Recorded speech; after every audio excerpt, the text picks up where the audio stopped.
Welcome to student dictation 5 second बाद शुरू होगा।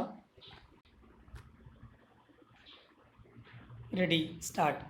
कोविड-19 महामारी के संबंध में देश की वर्तमान स्थिति न खुदा ही मिला न विशाल ए सनम वाली हो गई है।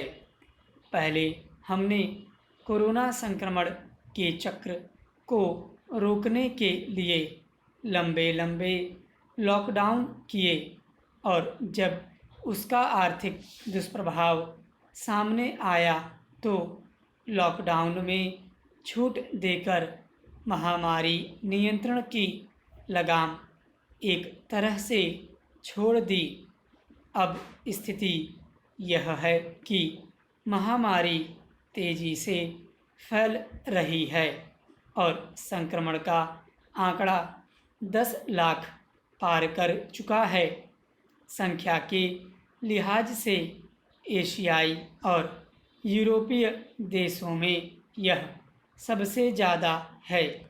हालांकि आबादी के अनुपात में अब भी हमारी स्थिति सबसे ज़्यादा संक्रमित देशों के मुकाबले खराब नहीं मानी जाएगी। प्रतिदिन हो रही मौतों के आंकड़े भी अब डराने लगे हैं। दूसरी तरफ लंबे लॉकडाउन का जो असर अर्थव्यवस्था पर पड़ा, लॉकडाउन में छूट के बावजूद देश अब तक नहीं उबर पाया। मोदी सरकार ने सबसे बड़ा पैकेज 20.97 लाख करोड़ घोषित किया था, पर ज़मीन पर अपेक्षित असर अब तक नज़र नहीं आया। निश्चित रूप से इस पर सरकार की नज़र होगी। वित्त मंत्री निर्मला सीतारमण ने कहा भी कि सरकार अर्थव्यवस्था पर कोरोना के प्रभाव का आकलन कर रही है और ज़रूरी हुआ तो स्थिति में सुधार के लिए और कदम उठाए जाएंगे। गुरुवार को प्रधानमंत्री नरेंद्र मोदी ने लगातार कई बैठकें की हैं।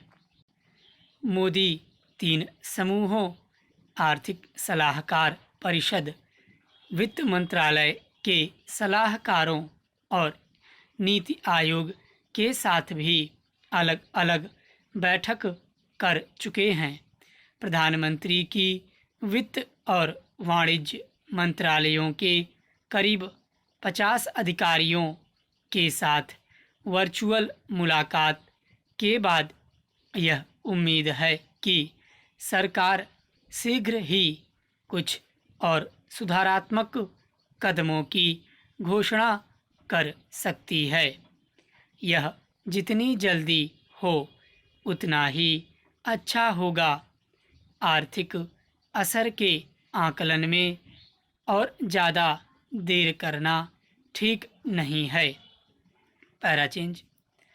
दूसरी गंभीर चिंता की बात यह भी सामने आ रही है कि कोरोना का संक्रमण अब बड़े शहरों से निकलकर गांवों और कस्बों की ओर बढ़ चला है।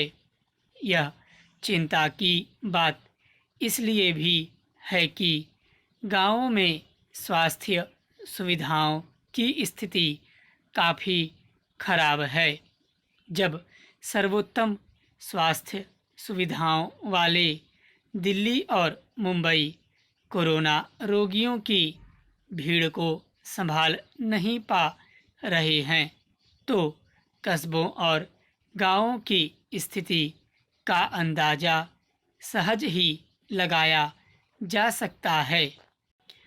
अब लगभग एक बात तो स्पष्ट हो चुकी है कि कोरोना हमारे साथ रहेगा और जब तक इसके वैक्सीन सामने नहीं आ जाते हम सावधानियां बरत कर ही इससे बच सकते हैं। ऐसे में हमें हर हाल में यह सुनिश्चित करना चाहिए कि यह बीमारी गांवों तक नहीं पहुंचे। इस कई इलाकों में ऐसी खबरें भी मिली हैं, खासकर पूर्वोत्तर राज्यों से, कि गांवों ने काफ़ी समझदारी दिखाते हुए बाहर से आने वालों की निगरानी का तंत्र स्वतः विकसित किया। लेकिन कई राज्यों में गांवों के लोग इसके प्रति लापरवाह भी दिखे हैं, जैसे मान लिया हो कि यह शहरी बीमारी है। इतने विविधतापूर्ण देश में लोगों या इलाकों से एक जैसे व्यवहार की उम्मीद भी नहीं की जा सकती। इसलिए ज़रूरी है कि सरकार गांवों कस्बों के प्रति ज़्यादा संवेदनशीलता दिखाए और स्वास्थ्य सुविधाओं में तुरंत सुधार भी करे। स्टॉप।